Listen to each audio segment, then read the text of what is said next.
At the beginning, or toward the beginning at least, of this sermon, Martin Luther King Jr. spoke not only of what was going on in the United States in his day and in ours,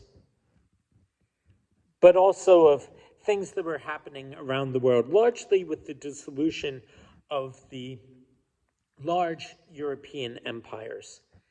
And he referred to what had been going on in India, especially. He concludes the sermon with a story about that. He says this: "In India, Mrs. King and I spent a lovely weekend in the state of Kerala, the southernmost point of that vast country. While there, we visited the beautiful beach on Cape Comorin, which is called Land's End, because this is actually where the land of India comes to an end. Nothing stretches before you except the broad expanse of rolling waters. This beautiful spot is a point at which meet three great bodies of water: the Indian Ocean, the Arabian Sea, and the Bay of Bengal. Seated on a huge rock that slightly protrudes into the ocean, we were enthralled by the vastness of the ocean and its terrifying immensities. As the waves unfolded in almost rhythmic succession and crashed against the base of the rock on which we were seated, an oceanic music brought sweetness to the ear. To the west, we saw the magnificent sun, a great cosmic ball of fire, appear to sink into the very ocean itself. Just as it was almost lost from sight, Mrs. King touched me and said, 'Look, Martin, isn't that beautiful?' I looked around and saw the moon, another ball of scintillating beauty. As the sun appeared to be sinking in the ocean, the moon appeared to be rising from the ocean. When the sun finally passed completely beyond sight, darkness engulfed the earth, but in the east, the radiant light of the rising moon shone supreme. To my wife, I said,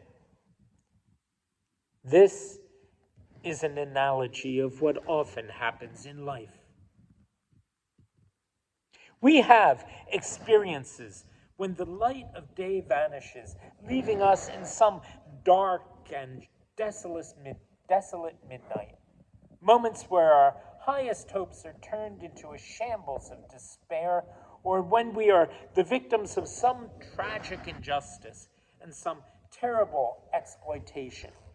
During such moments, our spirits are almost overcome by gloom and despair, and we feel that there is no light anywhere.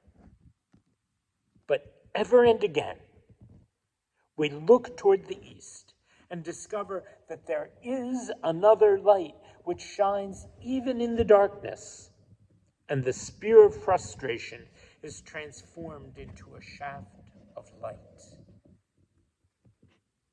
This would be an unbearable world, were God to have only a single light. But we may be consoled that God has two lights: a light to guide us in the brightness of the day when hopes are fulfilled and circumstances are favorable, and a light to guide us in the darkness of the midnight when we are thwarted and the slumbering giants of gloom and hopelessness rise in our souls. The testimony of the psalmist is that we need never walk in darkness. Whither shall I go from thy spirit, or whither shall I flee from thy presence? If I ascend up to heaven, thou art there. If I make my bed in hell, behold, thou art there. If I take the wings of the morning and dwell in the uttermost part of the sea, even there shall thy hand lead me, and thy right hand hold me. If I say, surely the darkness shall cover me, even the night shall be light about me. Yea, the darkness hideth not from thee, but the night shineth as the day. The darkness and the light are both alike to thee.